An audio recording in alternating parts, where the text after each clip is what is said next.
Hi friends, cook with Sarita ಚಾನಲ್ಗೆ ಸ್ವಾಗತ. ಇವತ್ತು ನಾನು ಕಚ್ಚಾ ಆಲೂಗಡ್ಡೆನ ಉಪಯೋಗಿಸಿಕೊಂಡು ಪರಾಟ ಯಾವ ರೀತಿ ಮಾಡೋದಂತ ತೋರಿಸ್ತಾ ಇದ್ದೀನಿ. ಇದು ತುಂಬ ಡಿಫ್ರೆಂಟ್ ಆಗಿರುತ್ತೆ, ಹಾಗೆ ಟೇಸ್ಟ್ನಲ್ಲಿ ಕೂಡ ಅಷ್ಟೇ ತುಂಬ ಚೆನ್ನಾಗಿರುತ್ತೆ. ಈ ಪರೋಟ ಮಾಡಿದರೆ ಯಾವುದೇ ರೀತಿ ಚಟ್ನಿ ಬೇಕಂತೇನೇ ಇಲ್ಲ. ಸ್ವಲ್ಪ ಮೊಸರು ಅಥವಾ ತುಪ್ಪ ಹಚ್ಕೊಂಡು ತಿಂದ್ರೂ ಇದು ತುಂಬ ಚೆನ್ನಾಗಿರುತ್ತೆ. ಹಾಗೆ ಮಕ್ಕಳು ಟಿಫಿನ್ಗೆ ಮಾಡಿಕೊಟ್ರಂತೂ ತುಂಬ ಇಷ್ಟಪಟ್ಟು ತಿಂತಾರೆ. ಇದನ್ನು ಯಾವ ರೀತಿ ಮಾಡೋದಂತ ನೋಡೋಣ. ಇದಕ್ಕೆ ನಾನು 4 ಆಲೂಗಡ್ಡೆನ ಸಿಪ್ಪೆ ಸುಲಿದ್ಬಿಟ್ಟು ಈ ರೀತಿ ನೀರಿನಲ್ಲಿ ಇಟ್ಕೊಂಡಿದ್ದೀನಿ. ಈ ರೀತಿ ತುರಿಯೋ ಮನೆಯಿಂದ ಆಲೂಗಡ್ಡೆನ ತುರಿದುಕೊಂಡು ಇಟ್ಕೊಳ್ಬೇಕು. ಇದೇ ರೀತಿ ನಾನು ಎಲ್ಲ ಆಲೂಗಡ್ಡೆನ ತುರಿದುಕೊಂಡು ರೆಡಿ ಮಾಡಿ ಇಟ್ಕೊಳ್ತಾ ಇದ್ದೀನಿ. ಆದಷ್ಟು ಇದನ್ನು ಸಣ್ಣದಾಗಿ ತುರಿದುಕೊಂಡ್ರೆ ಚೆನ್ನಾಗಿರುತ್ತೆ, ದಪ್ಪದಾಗಿ ತುರಿದುಕೊಳ್ಬಾರ್ದು. ನೋಡಿ, ಈ ರೀತಿ ಸಣ್ಣ ತುರಿಯೋ ಮನೆಯಿಂದ ಈ ರೀತಿ ಎಲ್ಲನೂ ತುರಿದುಕೊಂಡು ರೆಡಿ ಇಟ್ಕೊಳ್ಬೇಕು. ಈಗ ನಾನು ಅದಕ್ಕೆ ಅರ್ಧ ಟೀ ಸ್ಪೂನ್ದಷ್ಟು ಅಚ್ಚ ಖಾರದ ಪುಡಿ ಸೇರಿಸ್ಕೊಳ್ತಾ ಇದ್ದೀನಿ, ಸ್ವಲ್ಪ ಅರಿಶಿನ ಸೇರಿಸ್ಕೊಳ್ತಾ ಇದ್ದೀನಿ, ಹಾಗೆ ಅರ್ಧ ಟೀ ಸ್ಪೂನ್ದಷ್ಟು ಧನಿಯಾ ಪುಡಿ ಸೇರಿಸ್ಕೊಳ್ತಾ ಇದ್ದೀನಿ, ಅರ್ಧ ಟೀ ಸ್ಪೂನ್ದಷ್ಟು ಗರಂ ಮಸಾಲ ಸೇರಿಸ್ಕೊಳ್ತಾ ಇದ್ದೀನಿ. ನಂತರ ಹಸಿ ಖಾರನ ಸೇರಿಸ್ಕೊಳ್ತಾ ಇದ್ದೀನಿ. ಇದರಲ್ಲಿ ನಾನು ಸ್ವಲ್ಪ ಅಲ್ಲ, ಸ್ವಲ್ಪ ಬೆಳ್ಳುಳ್ಳಿ, ಹಾಗೆ ಸ್ವಲ್ಪ ಜೀರಿಗೆ, ಒಂದೆರಡು ಹಸಿಮೆಣಸಿನಕಾಯಿಯನ್ನು ಪೇಸ್ಟ್ ಮಾಡಿ ಇಟ್ಕೊಂಡಿದ್ದೀನಿ. ನಂತರ 1 ಟೀ ಸ್ಪೂನ್ದಷ್ಟು ಬಡೆ ಸೊಪ್ಪನ್ನು ಸೇರಿಸ್ಕೊಳ್ತಾ ಇದ್ದೀನಿ. ನಂತರ ಸ್ವಲ್ಪ ಕೊತ್ತಂಬರಿ ಸೊಪ್ಪನ್ನು ಸೇರಿಸ್ಕೊಳ್ಬೇಕು. ಇದಾದ್ಮೇಲೆ ಅರ್ಧ ಟೀ ಸ್ಪೂನ್ದಷ್ಟು ಚಾಟ್ ಮಸಾಲ ಸೇರಿಸ್ಕೊಳ್ಬೇಕು. ನಂತರ ರುಚಿಗೆ ತಕ್ಕಷ್ಟು ಉಪ್ಪನ್ನು ಸೇರಿಸ್ಕೊಳ್ಬೇಕು.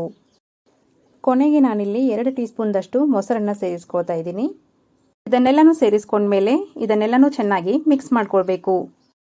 ಇದೆಲ್ಲನೂ ಚೆನ್ನಾಗಿ ಮಿಕ್ಸ್ ಮಾಡ್ಕೊಂಡಾದ್ಮೇಲೆ ಇದಕ್ಕೆ ನೀರನ್ನು ಬಳಸಬಾರ್ದು. ಆಲೂಗಡ್ಡೆಯಲ್ಲಿ ನೀರಿನ ಅಂಶ ಇರೋದ್ರಿಂದ ಇದಕ್ಕೆ ಎಷ್ಟು ಹಿಡಿಯುತ್ತೋ ಅಷ್ಟು ಹಿಟ್ಟನ್ನು, ಗೋಧಿ ಹಿಟ್ಟನ್ನು ಇಲ್ಲಿ ಉಪಯೋಗಿಸ್ಕೊಂಡು ಸ್ವಲ್ಪ ಸ್ವಲ್ಪ ಹಾಕ್ತಾ ಇಲ್ಲಿ ಹಿಟ್ಟನ್ನು ನಾದ್ಕೊಳ್ಬೇಕಾಗುತ್ತೆ. ಹಾಗೆ ಇದೇ ರೀತಿ ಫ್ರೆಂಡ್ಸ್, ನೀವಿಲ್ಲಿ ಆಲೂಗಡ್ಡೆ ಬದಲಾಗಿ ಮೂಲಂಗಿ ಉಪಯೋಗಿಸ್ಕೊಳ್ಬಹುದು, ಸೌತೆಕಾಯಿ ಉಪಯೋಗಿಸ್ಕೊಳ್ಬಹುದು, ಅಥವಾ ಕ್ಯಾರೆಟನ್ನು ಉಪಯೋಗಿಸ್ಕೊಂಡು ಇದೇ ರೀತಿ ನೀವು ಪರೋಟಾನ ಮಾಡ್ಕೊಳ್ಬಹುದು. ನಾನಿಲ್ಲಿ ಇದಕ್ಕೆ ಎಷ್ಟು ಹಿಟ್ಟು ಹಿಡಿಯುತ್ತೋ ಅಷ್ಟು ಹಿಟ್ಟನ್ನು ಉಪಯೋಗಿಸ್ಕೊಂಡು ಚಪಾತಿ ಹಿಟ್ಟಿನ ಹದಕ್ಕೆ ಈ ರೀತಿ ಹಿಟ್ಟನ್ನು ಕಲಿಸ್ಕೊಂಡು ರೆಡಿ ಇಟ್ಕೊಂಡಿದ್ದೀನಿ. ಈಗ ಇದಕ್ಕೆ 1 ಟೀ ಸ್ಪೂನ್ದಷ್ಟು ಎಣ್ಣೆನ ಸವರಿ ಇದನ್ನು ಒಂದೆರಡು ಸಲ ಈ ರೀತಿ ಮಿದ್ಕೊಂಡು ಇಟ್ಕೊಳ್ತಾ ಇದ್ದೀನಿ. ಈಗ ಇದನ್ನು ಒಂದು 15 ನಿಮಿಷ ನೆನೆಯಲಿಕ್ಕೆ ಬಿಡಬೇಕು. ಈಗ ಇದು ಒಂದು 15 ನಿಮಿಷ ಹಿಟ್ಟು ನೆನೆದಾದ್ಮೇಲೆ ಇದನ್ನು ಒಂದೆರಡು ಸಲ ಈ ರೀತಿ ಮಿದ್ಕೊಂಡು ನಿಮಗೆ ಯಾವ ಸೈಜ್ನಲ್ಲಿ ಬೇಕೋ ಆ ಸೈಜ್ನಲ್ಲಿ ಉಳ್ಳೆಗಳನ್ನು ರೆಡಿ ಮಾಡಿ ಇಟ್ಕೊಳ್ಬೇಕು. ಈ ರೀತಿ ಎಲ್ಲ ಉಳ್ಳೆಗಳನ್ನು ರೆಡಿ ಮಾಡಿ ಇಟ್ಕೊಳ್ಬೇಕು. ನಂತರ ಒಂದೊಂದಾಗಿ ತಗೊಂಡು ಮೇಲೆ ಕೆಳಗೆ 2 ಸೈಡು ಹಿಟ್ಟನ್ನು ಹಚ್ಕೊಂಡು ಇದನ್ನು ಪರೋಟ ಲಟ್ಟಿಸ್ಕೊಳ್ಬೇಕಾಗುತ್ತೆ. ಮೊದಲಿಗೆ ಈ ರೀತಿ ನೀವು ಗುಂಡದಾಗಿ ಸ್ವಲ್ಪ ಚಿಕ್ಕದಾಗಿ ಇದನ್ನು ಈ ರೀತಿ ಲಟ್ಟಿಸ್ಕೊಂಡ್ಮೇಲೆ ಎಲ್ಲ ಕಡೆನೂ ಚೆನ್ನಾಗಿ ಎಣ್ಣೆ ಹಚ್ಕೊಳ್ಳಿ. ಹಾಗೆ ಅದರ ಮೇಲೆ ಎಲ್ಲ ಕಡೆನೂ ಚೆನ್ನಾಗಿ ಹಿಟ್ಟನ್ನು ಉದುರಿಸ್ಕೊಳ್ಳಿ.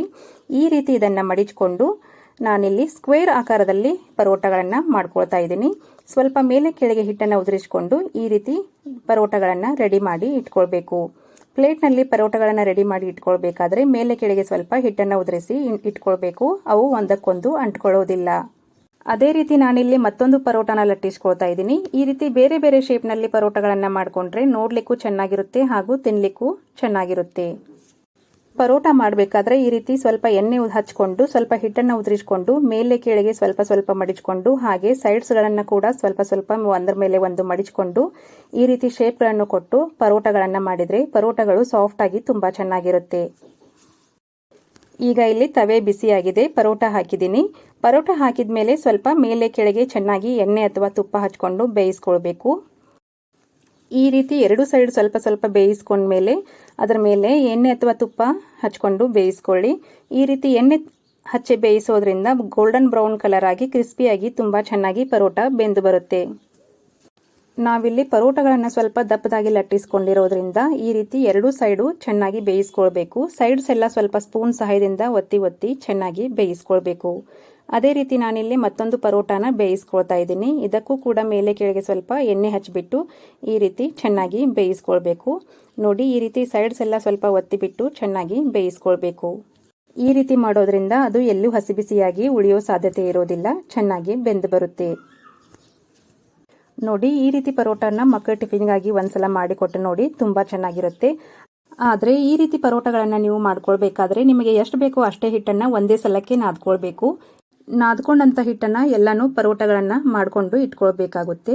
ಯಾಕಂದರೆ ನಾವಿಲ್ಲಿ ಹಸಿ ಆಲೂಗಡ್ಡೆನ ಉಪಯೋಗಿಸ್ಕೊಂಡಿರೋದ್ರಿಂದ ಅದನ್ನು ಹೆಚ್ಚು ಹೊತ್ತು ಇಟ್ಟರೆ ಅದು ಕಪ್ಪಗಾಗುತ್ತೆ. ಬಾಯ್ಲ್ ಮಾಡಿ ಆಲೂಗಡ್ಡೆನ ಉಪಯೋಗಿಸ್ಕೊಂಡ್ರೆ ಅದು ಕಪ್ಪಗಾಗೋದಿಲ್ಲ. ಈ ರೆಸಿಪಿ ನಿಮಗೆ ಇಷ್ಟ ಆದರೆ ಲೈಕ್ ಮಾಡಿ, ಶೇರ್ ಮಾಡಿ, ಕಮೆಂಟ್ ಮಾಡಿ, ಹಾಗೆ ಸಬ್ಸ್ಕ್ರೈಬ್ ಆಗೋದನ್ನು ಮರಿಬೇಡಿ.